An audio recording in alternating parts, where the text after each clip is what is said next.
Shalom, puji Tuhan. Apa kabar saudara? Tanpa terasa kita sekarang sudah berada di tahun yang baru, tahun 2025. Dan kita masih belajar tentang kebenaran.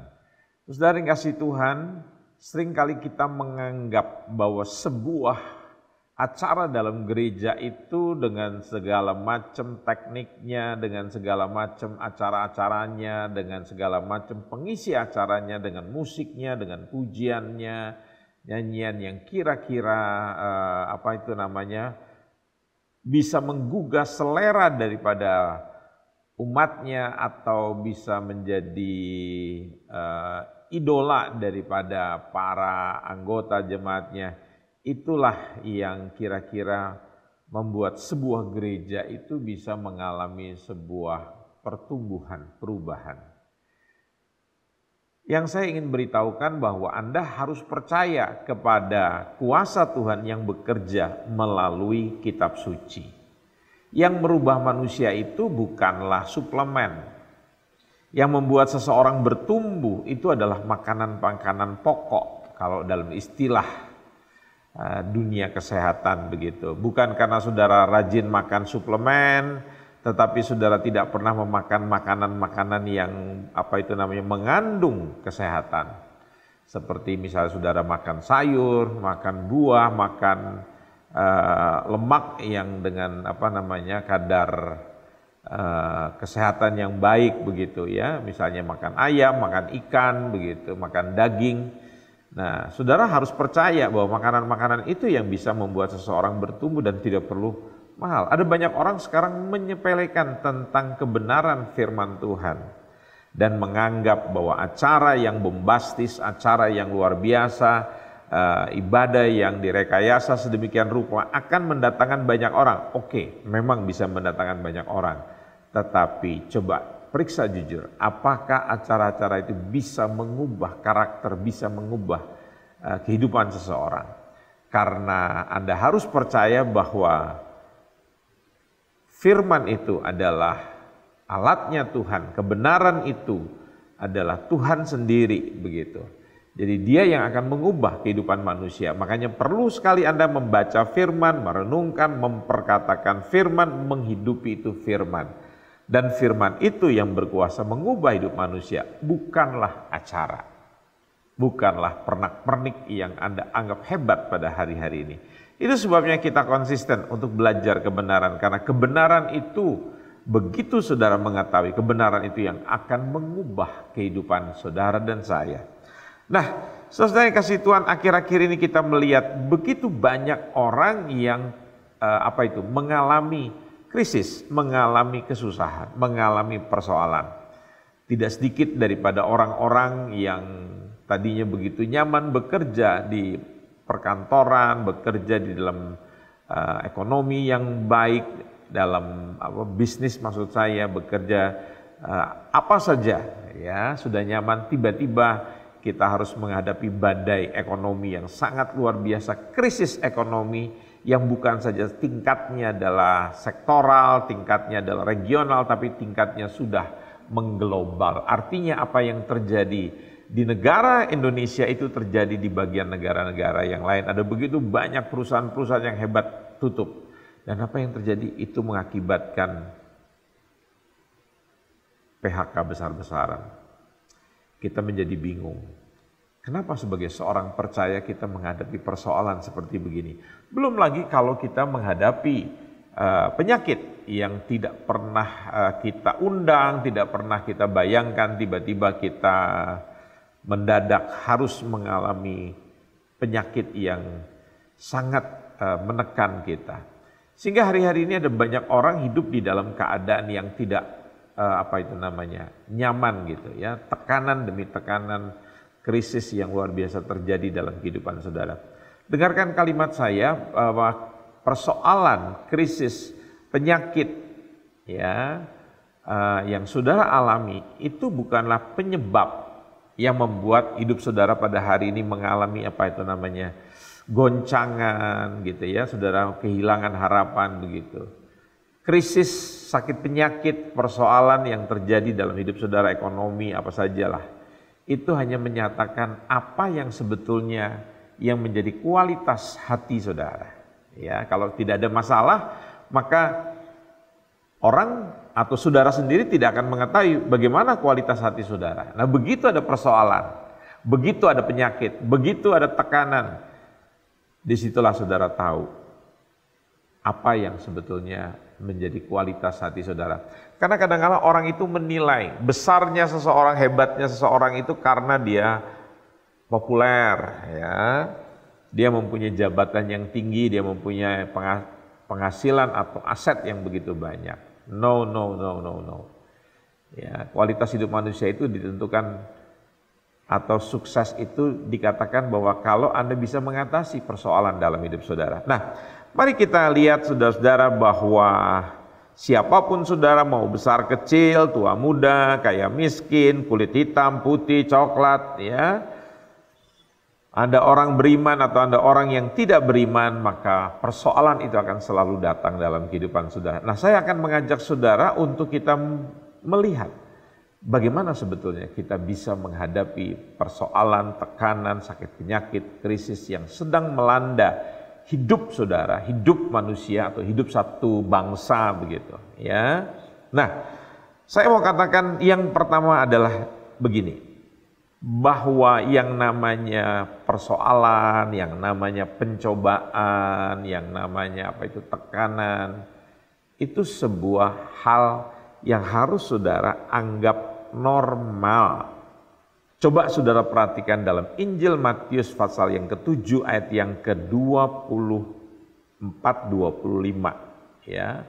Jadi di situ dikatakan setiap orang yang katanya mendengar perkataanku ini dan melakukan, ia sama dengan orang yang bijaksana yang mendirikan rumahnya di atas batu.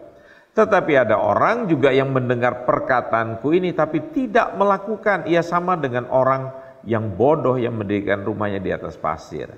Jadi saya mau kasih tahu, kemegahan rumah seseorang itu bukanlah sebuah indikator kesuksesan yang sejati. Sukses seseorang itu nanti dapat dibuktikan, diuji melalui badai, melalui persoalan, melalui tekanan, melalui krisis, melalui sakit penyakit. Kalau persoalan yang datang dalam diri seseorang itu menghancurkan bangunan rumah kehidupan saudara, maka saudara harus tahu dasar apa yang saudara sedang bangun. Ya, karena sekarang itu kita selalu berpikir begitu, kalau kita bergabung dengan gereja yang terkenal, gereja yang populer gitu, ya, memang tidak bisa dipungkiri, ya, selalu orang banyak itu akan selalu menarik orang banyak. Saudara lagi lewat nih, tiba-tiba ada kerumunan orang banyak, maka saudara akan berhenti, saudara akan turun, saudara akan juga ikut lihat ada apa, akan selalu mempengaruhi. Tapi jangan saudara menjadi orang Kristen yang seperti demikian. Saudara harus membangun hidup saudara betul-betul di dalam dasar kebenaran yang luar biasa. Jadi saya mau beritahukan kepada saudara, siapapun tentu akan mengalami persoalan. Jadi hal yang pertama yang perlu saudara mengerti, persoalan itu adalah sesuatu yang normal. Yang dalam Tuhan, yang tidak dalam Tuhan, semua bisa mengalami. Yang kedua, apa yang menyebabkan kita tidak bisa mengatasi persoalan dalam kehidupan kita? Setiap persoalan kita selalu belajar untuk menghakimi diri kita. Anda tahu dalam kitab Kejadian pasal yang ketiga, pada waktu manusia jatuh dalam dosa, Tuhan bertanya, siapa yang memberitahu bahwa kamu telanjang? Ini loh perempuan yang kau berikan pada diriku. Dan si perempuan mengatakan, ini loh si ular ini yang memberitahukan. Manusia yang jatuh dalam dosa selalu mempunyai ciri khas untuk menyalahkan orang lain, membicarakan tentang kesalahan orang lain, tidak pernah belajar mengambil tanggung jawab. Bahkan tidak sedikit yang pada akhirnya menjadi hopeless gitu, menjadi give up, akhirnya menghukum diri sendiri. Ya. Nah, dalam Amsal 11 ayat 17 dikatakan, orang yang murah hati berbuat baik kepada diri sendiri, tetapi orang yang kejam menyiksa badannya sendiri. Coba, Siapa di sini yang tidak pernah mengalami kegagalan? Nggak ada orang sukses nggak pernah gagal. Siapapun manusia, tidak ada yang tidak berbuat dosa. Semua manusia sudah salah. Bahkan free will kita, kehendak bebas kita, kata kitab Kejadian pasal yang ke-6, selalu melakukan kejahatan. Ya, sehingga Tuhan itu menyesal menciptakan manusia. Ya, saudara mesti jujur, walaupun didandani dengan apik, wajah saudara pakai skincare, saudara memakai pakaian yang mahal, saudara memakai mobil yang mewah, saudara berada di kawasan komplek yang prestisius, saudara mempunyai pekerjaan yang istimewa, tetapi kita ini terus terang selalu menyalahkan orang lain, bahkan kita juga kalau kita sudah gagal, kita selalu menghukum diri kita. Belajar daripada Tuhan Yesus. Hal yang kedua ini, saya katakan bahwa kita harus belajar mengampuni diri sendiri. Karena orang yang tidak bisa mengampuni diri sendiri, dia akan selalu tidak bisa mengampuni orang lain. Kenapa orang tidak bisa mengampuni orang lain? Ya karena dia tidak bisa mengampuni diri sendiri. Kenapa dia tidak bisa mengampuni orang lain? Karena dia tidak bisa menerima orang lain. Kenapa dia tidak bisa menerima orang lain? Karena dia tidak bisa menerima dirinya sendiri. Itu tandanya. Hal yang ketiga yang saya mau bagikan pada hari ini, saudara tahu bahwa Allah itu adalah sumber kehidupan kita. Saudara mesti belajar dalam hidup ini, Tuhan itu memilih saudara. Bukan karena saudara lebih baik, saudara lebih ganteng, saudara lebih lebih cantik, saudara lebih smart gitu. Enggak. Tuhan tuh memilih kita karena memang itu pilihan Tuhan, bukan karena apa? Karena belas kasihan, karena cintanya Tuhan. Nggak ada seorang itu dipilih Tuhan karena dia berjasa, karena dia menolong apa, nggak ada. Kita hidup itu semua karena pertolongan Tuhan, karena kasih karunia, begitu. Betapapun kotornya kita, Tuhan itu selalu memberkati kita, selalu mengasihi kita.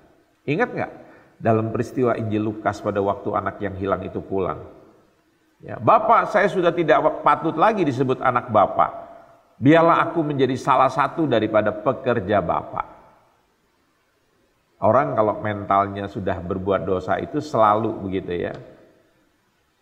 Orientasinya itu adalah kerja. Orientasinya itu coba ingin membuktikan bahwa dia bisa bekerja lebih baik daripada pegawai-pegawai ayahnya.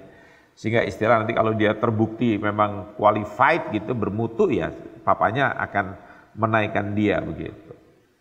Tapi saudara lihat bapak yang baik ini apa? Dia mengabaikan perkataan anaknya yang merasa sudah bersalah. Dia peluk dan diadakan pesta. Saudara mesti sadar, kebaikan yang saudara lakukan tidak pernah menambah kasih Bapa kepada saudara. Kasih Allah kepada saudara. Bahkan keburukan saudara, kejatuhan saudara tidak pernah mengurangi kasih Allah. Karena kasih Allah itu sangat sempurna. Bahkan dia sabar dengan semua kebusukan kita. Dia mengampuni. Nah itu sebabnya dia juga ingin kita juga mengampuni orang lain. Dalam Injil Lukas 6:28, mintalah berkat bagi orang yang mengutuk kamu. Nah, pernahkah saudara meminta berkat, meminta jenis berkat seperti ini? Kan ngomong jujur, yang kita minta itu selalu berkat finansial, berkat jasmani, berkat kesehatan, kita meminta karunia Tuhan, talenta, pekerjaan, dan kita punya daftar list yang begitu panjang. Padahal pada masa krisis seperti sekarang ini, ya, kita seringkali disalah mengerti orang lain dan kita menjadi marah. Nah itu menjadi tekanan dalam diri saudara. Bagaimana caranya? Mintalah berkat bagi orang yang mengutuki saudara. Jadi jenis berkat ini adalah berkat yang begitu mahal, yang tidak dapat dinilai oleh siapapun. Kenapa? Coba kita ngomong jujur. Siapa di dunia ini yang memberikan berkat kepada seseorang pada saat orang yang menerima berkat itu mengutuki pemberi berkat? Ya, jadi kalau saudara bisa memberkati orang yang mengutuki saudara, itu adalah karunia Tuhan yang luar biasa. Jadi coba pikirkan begitu. Jangan terbiasa untuk mengutuki orang. Jangan terbiasa untuk membicarakan kejelekan orang. Saya mengatakan begini, kita seringkali mengata-ngatai orang gendut, padahal kita sendiri gendut. Cobalah belajar berdamai dengan orang gendut sebagai sesama orang gendut begitu. Ya. Cuman beda berapa ons kok. Orang kita katakan berat dia 100 kilo, kita 99,8. Jadi kan beti kalau orang dunia bilang beta tipis begitu. Ya. Yang selanjutnya ini sekarang yang keempat. Dalam menghadapi persoalan, saya suka membaca begini loh. Kalau misalnya kita berada di gedung tinggi, tiba-tiba gedung itu terbakar, selalu ada tulisan, jangan panik, tetaplah tenang. Karena kalau saudara menghadapi persoalan, saudara panik, saudara tidak tenang, saudara bukan lari lewat tangga darurat, saudara akan lompat dari jendela dan itu membuat saudara lebih celaka lagi, begitu.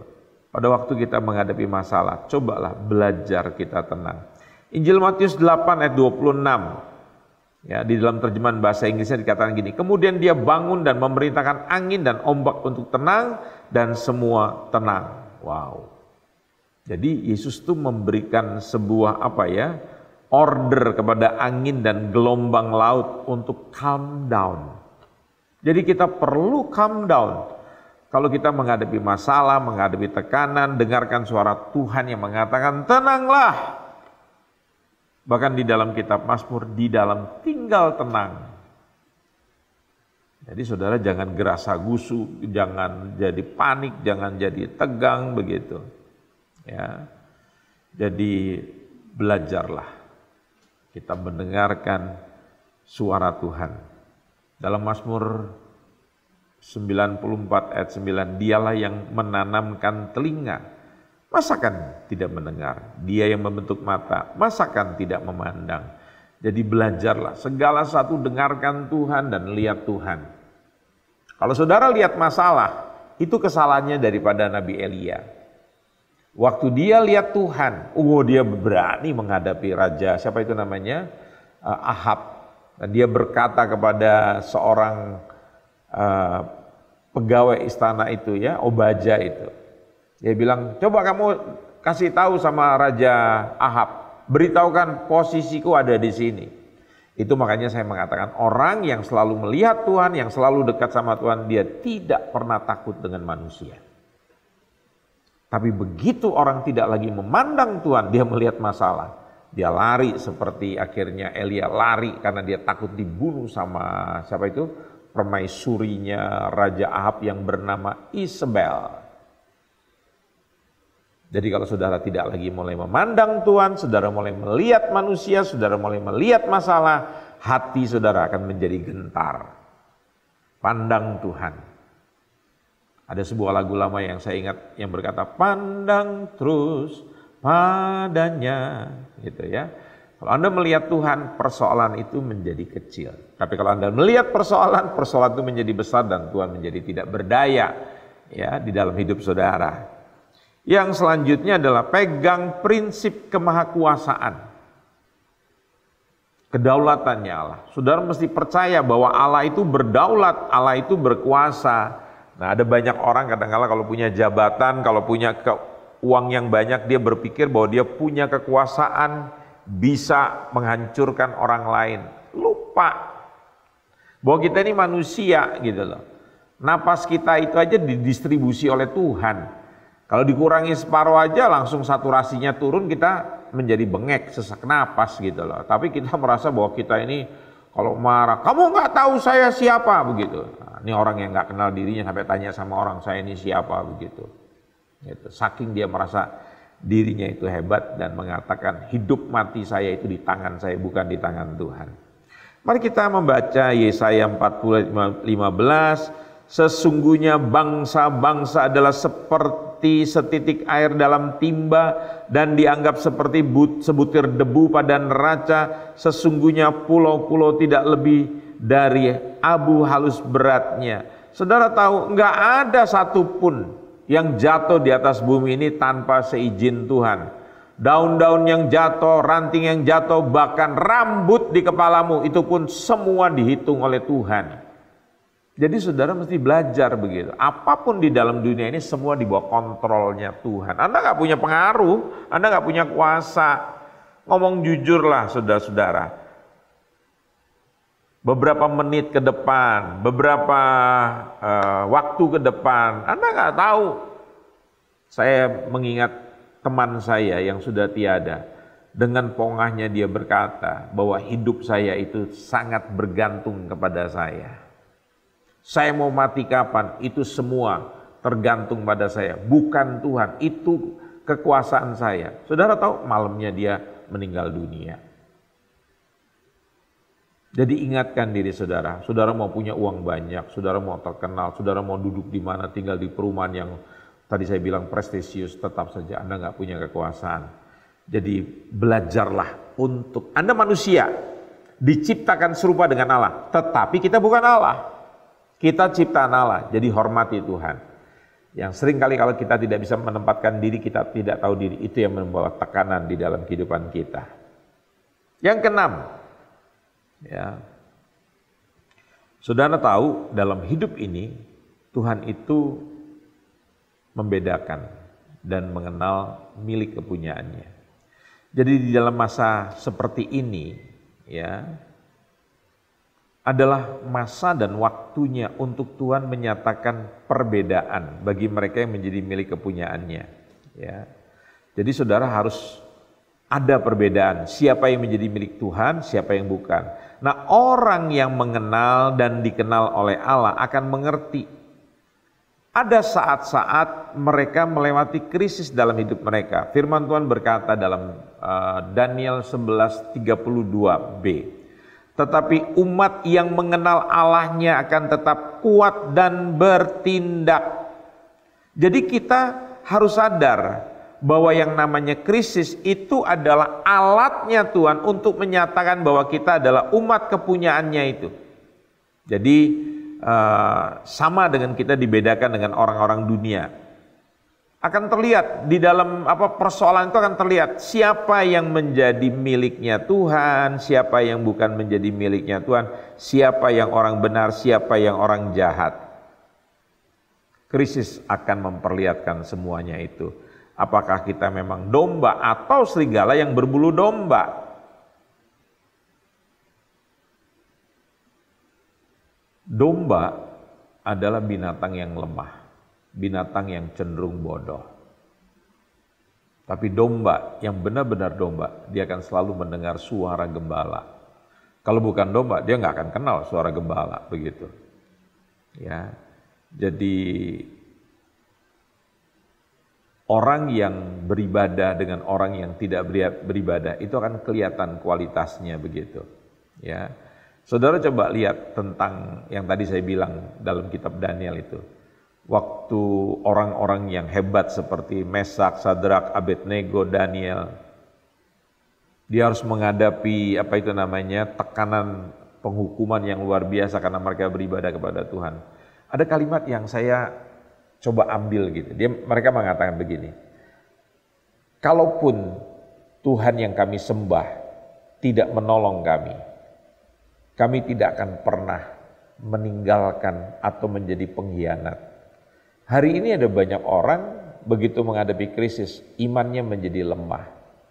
Terus mereka mengeluh, sampai kapan penyakit ini bersarang dalam tubuhku? Kenapa kok aku makin hari makin buruk gitu ya? Itu yang terjadi saudara. Itulah yang membuat kita akhirnya menjadi orang yang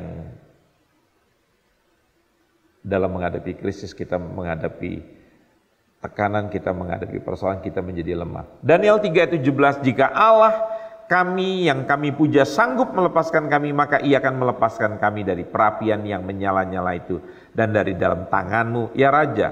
Tetapi katanya, seandainya tidak, hendaklah Tuanku mengetahui ya Raja, bahwa kami tidak akan memuja dewa Tuanku dan tidak akan menyembah patung emas yang Tuanku dirikan itu. Wow. Ternyata krisis yang dialami oleh 3 sahabat Daniel ini memperlihatkan kualitas imannya. Kalau saudara semua baik-baik, nggak kelihatan kualitas iman saudara. Kualitas iman seseorang itu bukan kelihatan pada waktu perayaan dia teriak-teriak, ya dia bilang, wah Tuhan itu luar biasa, dahsyat men, begitu. Bukan itu. Nanti pada waktu persoalan datang dalam hidup saudara, itu akan terlihat mana orang-orang yang mempunyai keimanan yang betul-betul. Yang selanjutnya Anda perlu menjaga yang namanya kita punya pikiran untuk tidak membatasi Allah. Saudara punya pikiran itu tidak akan menentukan kualitas Tuhan saudara. Dan pikiran saudara tidak akan membuat Tuhan itu berubah, enggak. Tapi kualitas pikiran saudara itu bisa membatasi Tuhan bekerja. Karena saudara tidak percaya, begitu. Ya. Nah, itu sebabnya Paulus mengingatkan kepada kita, ya. Jangan menjadi seperti orang-orang dunia, tapi biarkan Tuhan mengubah cara Anda berpikir. Maka sudah akan mengetahui bagaimana melakukan segala sesuatu yang baik dan yang berkenan kepadanya. Itu kata kitab Roma 12. Ya. Saudara tahu waktu terjadi Yesus mau naik di atas kayu salib, dia berdoa, kalau boleh cawan ini lalu daripada diriku. Tapi dia bilang kalimat yang tidak populer di kalangan kita. Bukan kehendakku yang jadi, tapi biarlah kehendakmu yang jadi. Izinkan Tuhan memperbaharui pikiran-pikiran kita yang karnal, yang duniawi. Biarkan Tuhan yang menyelesaikan, memberikan pikiran-pikiran yang benar. Ya, karena firman itu adalah terang bagi jalanku, kata siapa itu? Raja Daud. Jadi jangan pakai pikiran sendiri. Pikiran saudara terbatas, pikiran Tuhan tidak bisa dibatasi. Dan yang perlu saudara ingat, semua persoalan dalam hidup ini itu bersifat sementara saja. Ya, dikatakan oleh kitab Pengkhotbah oleh Raja Salomo bahwa segala sesuatu dalam hidup ini semuanya bersifat sementara. Jadi kalau saudara senang, senang sementara. Kalau saudara susah, susah sementara. Kalau saudara tertawa, tertawa sementara. Kalau saudara menangis, menangis sementara. Karena semua ada waktunya. Jadi dalam hidup ini Anda harus melewati session gitu ya. Kehidupan yang saudara tidak nyaman. Saya beri contoh ya. Kita ini kan hidup dalam dua iklim ya, tropis dan musim panas terus ada musim hujan. Ya. Tapi saudara pernah bayangkan nggak orang yang hidup di 4 musim? Kayak kemarin saya mendengar kesaksian daripada anak saya. Dia berada di sebuah negara di Skandinavian begitu ya. Itu matahari baru terbit jam 10. Lantas jam 2 siang itu sudah matahari terbenam lagi. Coba sudah bayangkan, hitung aja deh. Hanya sekitar 3,5 jam sampai 4 jam orang di Skandinavian itu melihat matahari. Kalau di kutub utara lebih mengerikan lagi. Di Islandia atau Iceland itu kalau di musim winter matahari lebih sedikit lagi. Nanti kalau di musim summer gitu itu matahari lebih panjang. Nah, saudara tahu itu pada akhirnya mengganggu kehidupan kita. Sampai ada yang bilang, aduh dingin banget gitu. Kenapa? Kecepatan anginnya itu nggak seperti di tempat kita cuma 2 km per jam. 5 km per jam. Di negara seperti Kutub Utara itu kecepatan angin bisa di atas 60 km per jam. Dan itu sangat dingin sekali. Gitu. Untuk Anda membayangkan tuh mudah. Anda putar AC Anda di termostatnya itu kasih 18 derajat. Tapi anginnya yang low. Nah bedakan dengan suhunya sama tapi anginnya saudara kasih high gitu. Nanti lihat dinginnya itu berbeda. Ya, itu belum lagi nanti menghadapi badai salju dan itu membuat muka saudara sakit, kena mata perih segala macam begitu. Itulah realita hidup di dalam dunia yang memiliki 4 musim, hidup di dalam kutub utara. Ya saudara nggak bisa mengeluh ya, memang saudara harus menjalani musim-musim di dalam kehidupan saudara. Tapi kan semua itu bersifat sementara. Buktinya apa? Orang-orang itu tetap hidup kok. Mereka nggak pindah ke Bekasi, mereka nggak minta pindah ke Indonesia kok. Mereka tetap bertahan di sana. Begitu. Bahkan kemarin saya melihat foto anak-anak saya, ada anjing, ada kuda yang bisa bertahan di alam bebas gitu dengan udara yang manusia aja harus memakai pakaian berapa lapis. Tapi Tuhan bisa memberikan pakaian yang bagus buat kuda-kuda itu, buat anjing-anjing itu dengan bulu yang luar biasa. Gitu. Saya lupa tanya itu mereknya apa itu, bulunya itu sampai bisa tahan dingin begitu. Kalau kita kan mesti pakai jaket-jaket yang di dalamnya ada apa itu bulu angsa. Saya baru ngerti itu, ternyata jaket dengan bulu angsa itu bisa menahan dingin begitu. Makanya angsa-angsa itu kan kita nggak pernah lihat dia pakai jaket kan, karena bulunya itu bisa menahan dingin, bisa waterproof segala macam. Itu hebatnya ciptaan Tuhan. Jadi pikiran saudara yang terbatas, ya jangan persamakan dengan pikiran Allah. Terima pikiran Allah dalam diri saudara. Bagaimana caranya? Baca firman. Karena itu pikiran Allah. Perkatakan, renungkan, ya ucapkan maksud saya begitu. Pikirkan itu. Dan minta Tuhan untuk saudara mengalami itu firman. Nanti lihat apa yang terjadi dalam diri saudara. Dari situ saya mengajak saudara untuk merendahkan diri. Ini poin yang selanjutnya. Belajar untuk merendahkan diri dengan cara apa? Tuhan, saya akan obey, saya akan taat. Saya mau beritahu loh saudara. Persoalan tekanan krisis dalam hidup manusia itu mengubah hidup manusia. Contoh, manusia yang nggak pernah olahraga. Begitu dia sakit, dia akan dengar kata dokternya untuk olahraga. Dia mulai berolahraga. Tapi orang yang susah dibilangin, dia akan bilang, nggak ada gunanya. Buktinya Kudanil tiap hari di sungai, buktinya nggak kurus-kurus kok. Maksudnya dia coba mempetakompli gitu. Berenang juga nggak ada gunanya, buktinya Kudanil tetap gemuk. Terus dia bilang lagi, ikan paus juga tiap hari berenang juga nggak kurus-kurus, nggak langsing. Nah kalau ikan paus kurus namanya bukan ikan paus dong. Gitu.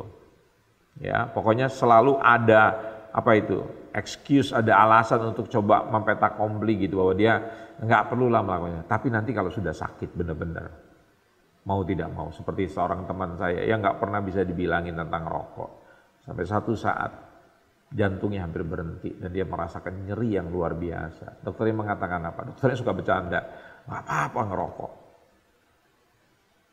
Itu akan mempercepat kamu untuk ketemu dengan Tuhan. Ya kalau langsung ketemu Tuhan nggak ada masalah, tapi kalau kita menderita, ya, jadi tekanan itu membawa orang pada akhirnya merendahkan diri untuk mentaati Tuhan. Nasihat saya yang selanjutnya adalah coba jangan menjadi tawar hati, patah hati, menjadi apa itu tadi yang saya bilang itu namanya menjadi hopeless begitu. Jadi kehilangan harapan begitu. Ya. Jadi yang perlu dijaga itu apa? Hati saudara. Karena dari hati itu timbul perkataan-perkataan yang kotor. Jadi saudara bisa lihat ya, kalau ada orang suka ngomong negatif itu karena hatinya negatif. Tapi kalau dia sudah mengucapkan berkat, dia mengucapkan apa namanya bersyukur gitu.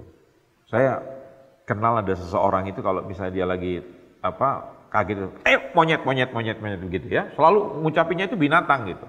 Ada lagi yang mengucapkan kata-kata kotor, anjrit gitu. Itu anak-anak muda sekarang gitu. Mungkin dulu dia lama hidup dengan anjing gitu, makanya dia terbiasa berkata kotor. Kenapa kita tidak terbiasa berkata yang baik begitu, berkata yang benar? Haleluya, puji Tuhan. Saudara saya muslim itu kalau dia kaget, kalau dia mengalami satu tekanan, dia mengatakan astagfirullahaladzim. Itu bagus loh saudara, maknanya itu bagus. Nah kita kalau anjrit gitu loh, ya. Sok-sok dibagus-bagusin gitu, anjing jadi anjrit gitu loh. Kenapa nggak dibilang apa anjing jadi angsa gitu, gitu ya? Kenapa nggak menggunakan kata-kata yang baik, kaget gitu, pepaya gitu, kan lebih bagus gitu. Combrok gitu, kan lebih bagus, pisang goreng gitu kan? Kenapa mesti mengucapkan kata-kata yang tidak baik? Perkataan saudara itu merupakan sebuah apa namanya bukti gitu. Apa yang ada dalam hati saudara. Jadi sekali lagi, jangan jadi tawar hati. Amsal 4:23 berkata, ingatlah, jagalah hatimu sebab dari sanalah memancar kehidupan. Jadi hati saudara juga harus jangan sampai patah semangat, tetap bersemangat begitu. Paulus itu hebat loh saudara. Ya, begitu dia menghadapi persoalan kematian, dia bisa bilang, hei maut, hei kematian, di mana sengatmu? Orang yang di dalam Tuhan itu nggak pernah takut mati. Bahkan dia bisa bilang gini, saya bingung nih. Saya dihadapkan pada pilihan, kalau saya mati ya saya ketemu Tuhan. Kalau saya hidup saya melayani kalian gitu loh. Bahkan kalau dia menghadapi kematian dalam 2 Timotius 4, dia mengatakan apa? Saatku telah tiba dan mahkota itu sudah tersedia. Orang tuh melihat kematian yang benar itu bukan menjadi momok, bukan menjadi ketakutan, tapi dia tenang aja. Jadi nggak ada sesuatu yang menakutkan. Kalau kematian tidak menakutkan, mau sakit apa? Kanker, mau sakit apa? Nggak ada uang semuanya, semua tenang-tenang saja. Kemudian milikilah komunitas, itu penting sekali. Ya, 1 mengalahkan 1000, 2 bukan mengalahkan 2000, tapi 2 mengalahkan berlaksa-laksa. Itu kata pengkhotbah 4. Nah, dalam ayat 9, berdua lebih baik daripada seorang diri karena mereka menerima upah yang baik dalam jerih payah mereka. Jadi penting sekali untuk saudara mempunyai komunitas. Komunitasnya jangan orang-orang dunia, saudara mesti punya komunitas dengan anak-anak Tuhan yang bisa mengencourage saudara, bisa membangun saudara, bisa menguatkan saudara. Gitu. Jangan cerita persoalan saudara pada orang yang bocor mulutnya begitu. Nanti cerita saudara akan diputer, dipelintir, jadi cerita yang bagaimana gitu. Milikilah orang-orang yang sangat sayang pada saudara, mensupport saudara. Karena seorang sahabat itu kalau melihat saudaranya jatuh, dia tidak akan jadi cerita yang negatif. Dan yang terakhir, bertindaklah berdasarkan prinsip iman. Ya, Anda harus belajar mempunyai pengharapan kepada Tuhan. Caranya bagaimana? Ingat janji-janji di dalam firman Tuhan. Ingat akan perkataan Tuhan. Pegang itu perkataan Tuhan. Ya, seperti pemazmur mengatakan, kuatkanlah dan teguhkanlah hatimu, hai semua orang yang berharap kepada Tuhan. Jadi saya percaya kalau Anda melewati persoalan krisis, tekanan, apapun, sakit penyakit yang begitu menekan saudara, dengan cara-cara yang tadi saya sudah berikan pada saudara, saya percaya firman Tuhan itu adalah jalan keluar. Sebagaimana Daud berkata, firman-Mu itu adalah pelita dalam hidupku, terang bagi jalanku. Mari kita menghidupi firman Tuhan. Saya berdoa biarlah Roh Kudus akan memimpin saudara untuk mengarahkan saudara pada jalan yang benar. Dan saya berdoa biarlah Tuhan yang hebat itu memampukan kita untuk melakukan firman Tuhan. Sehingga saudara mempunyai keberanian. Sebelum saya mengakhiri, saya teringat dengan cerita Elia. Elia, begitu dia gagal, dia melarikan diri. Saya ingat Tuhan itu membangunkan dia.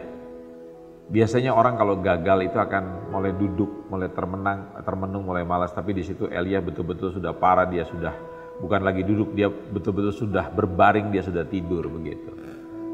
Dibangunkan oleh Tuhan. Elia, bangun, ini ada makanan, roti bakar segala macam. Saya kagum lihat Tuhan. Petrus yang sudah meninggalkan Tuhannya dan kembali kepada pekerjaan yang lama karena dia menganggap Tuhan itu sudah mati. Apa yang terjadi? Waktu Tuhan menampakkan diri pada Petrus, Tuhan bilang, kamu punya ikan, bakarlah begitu. Makanan itu selalu menjadi sarana. Saya mau kasih tahu buat saudara, Anda gagal, Anda tertekan, Anda sudah tidak punya harapan. Percayalah, Tuhan akan selalu baik, Tuhan akan selalu sayang. Dia akan menolong saudara. Bahkan dia mengingatkan Elia, Elia, tugasmu belum selesai. Kalau saudara gagal, ada banyak orang ingin menghukum saudara dan menganggap bahwa saudara sudah tidak layak. Tapi bagi Tuhan, tugas saudara belum selesai. Come on, kembalilah kepada Tuhan. Tuhan pasti akan pakai saudara dalam rencana Tuhan yang hebat. Amin. Ku hidup karena percaya Kau yang berjanji setia, pengharapanku selalu di dalam-Mu.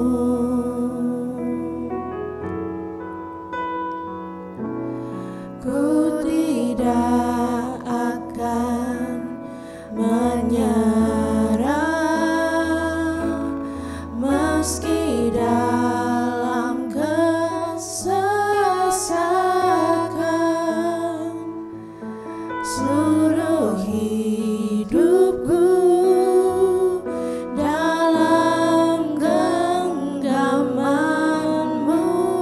Mari kita bernyanyi bersama-sama. Katakan, aku punya Tuhan yang besar.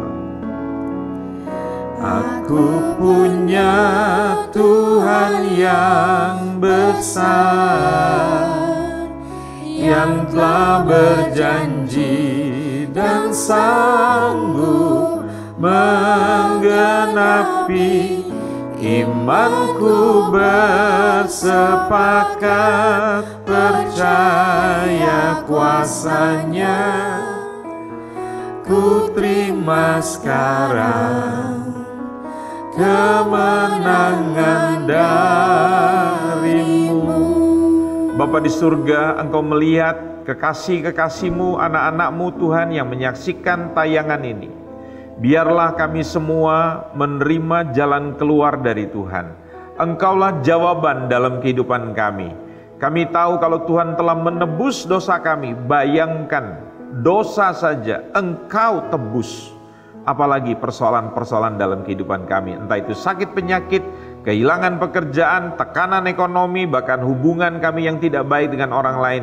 Kami percaya Tuhan berjanji, musuh pun akan diperdamaikan kalau kami hidup mengasihi Tuhan dengan sungguh-sungguh.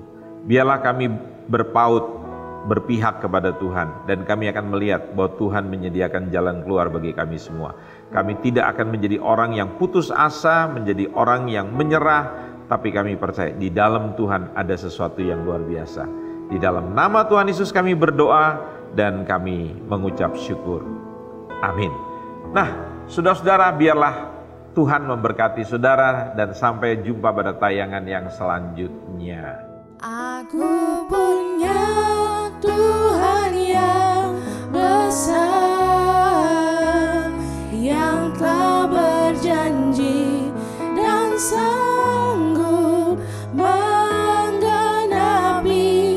Imanku bersepakat percaya kuasa-Nya.